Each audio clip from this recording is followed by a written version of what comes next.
Presidente, señorías, con el objetivo de no caer en la desmemoria, porque todos y todas sabemos que un pueblo que olvida su historia está condenado a repetirla, permítanme que comience contándoles una historia. El 23 de octubre de 1940, un dictador sin escrúpulos llamado Francisco Franco se desplazó a la localidad vasca de Hendaya para encontrarse con otro dictador sin escrúpulos llamado Adolfo Hitler. 3 años antes, Hitler había echado una mano a Franco y había enviado a la Legión Cóndor a masacrar la población de Guernica, a exterminar a refugiados andaluces en la desbandá, a bombardear Madrid, Barcelona, Alicante y Teruel. El caso es que Franco le debía una a su compañero de batallas y en el vagón de un tren nazi, Hitler pidió a sus hermanos españoles que le ayudaran a vencer al comunismo. Franco se retiró a Donostia a pensar la propuesta y le pidió a su embajador de entonces, Eugenio Espinosa de los Monteros, que expresara a los alemanes el compromiso del franquismo con la Alemania nazi.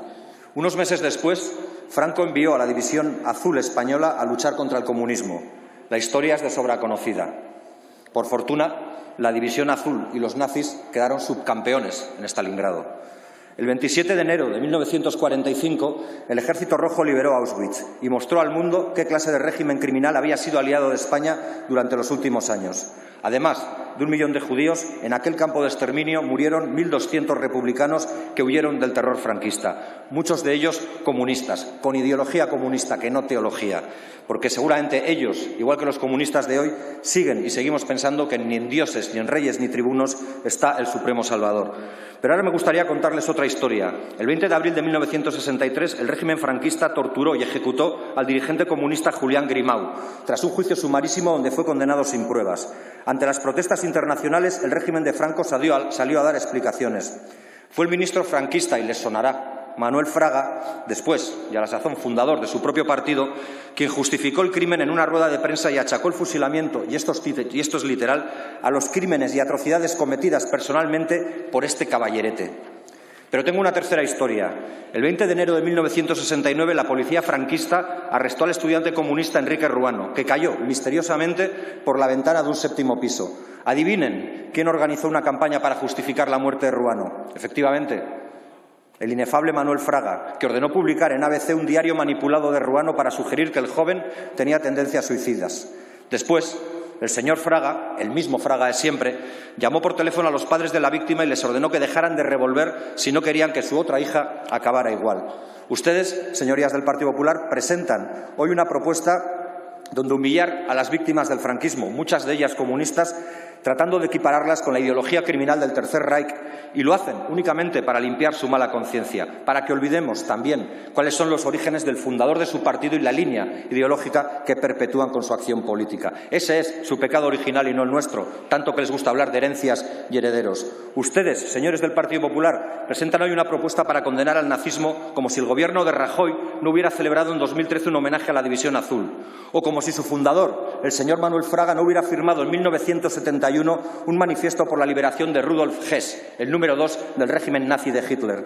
Vienen ustedes aquí a condenar el nazismo como si no tuvieran acuerdos con un partido de ultraderecha que tiene a conocidos y viejos neonazis en sus listas electorales. Nosotros vamos a votar que no, y lo hacemos por pura y mera convicción y memoria antifascista, por la memoria de tantos demócratas que entregaron lo mejor de sus vidas para que hoy podamos estar aquí hablando, también desde esta tribuna. Y lo hacemos por la memoria de Germán Rodríguez, militante comunista de la LKI que murió durante los Sanfermines de 1978 con un balazo de la policía en la cabeza. Han pasado ya 43 años y ustedes, en su acción de gobierno, se negaron a desclasificar los papeles de aquel crimen. Si quieren de verdad justicia, reparación y memoria para todas las víctimas, dejen de excusarse en el comunismo y empiecen a limpiar sus propias casas, porque al fin y al cabo los nazis tuvieron su propio Nuremberg, pero los franquistas aquí tuvieron una amnesia impuesta para el conjunto de la ciudadanía.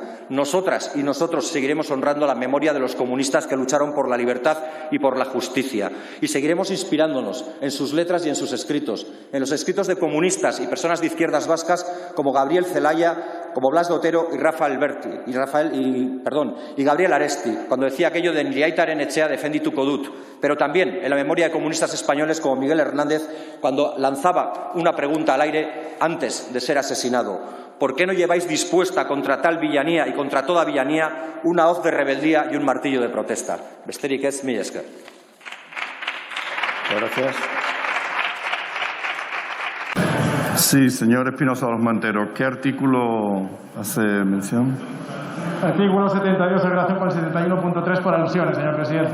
Dígame exactamente la alusión a la que se refiere antes de darle la palabra, por favor. Alusiones a nuestro partido llamándonos fascistas que me gustaría rebatir. Y además ha habido alusiones personales que también me gustaría rebatir. Como usted me ha dejado al final, supongo que podremos sumar los tiempos. No, vamos a ver. No, le doy solo un minuto de tiempo en relación a la que se refiere a la mención concreta de los apellidos que usted me hace referencia. Dígame. Arranco con los familiares, pero insisto en pedir por alusiones un que se han minuto hecho tiene. este partido. Un minuto tiene. Respecto al homenaje que el señor Matute y García Jalón ha hecho a Eugenio Espinosa de los Monteros, quiero dar las gracias. Quiero dar las gracias porque es verdad que ese abuelo de unos primos segundos de mi padre fue embajador en Alemania porque hablaba alemán, porque tenía un gran prestigio como militar, llegó a ser general. Inició su ascenso con méritos en la guerra de Cuba con 17 años y fíjese qué curioso, llegó a general gracias a la Segunda República, que fue quien le nombró, y fue clave como embajador en Alemania para evitar la entrada de España en la Segunda Guerra Mundial. Por tanto, me uno a su homenaje al primo segundo, o mejor dicho, al abuelo de unos primos segundos de mi padre, Eugenio Espinosa de los Monteros, que evitó la entrada de España en la Segunda Guerra Mundial. Muchísimas gracias, señor Espinosa de los Monteros. Creo que ha quedado clara la cuestión.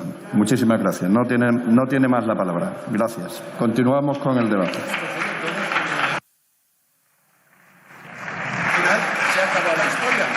Continuamos con la proposición. No tiene la palabra. Señor Espinosa de los Monteros, siéntese, por favor. Señor Espinosa de los Monteros, le llamo al orden por primera vez. Siéntese, por favor.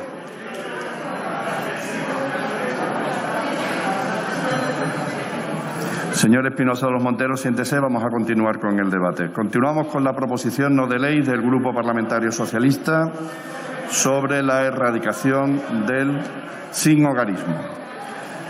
Para la presentación de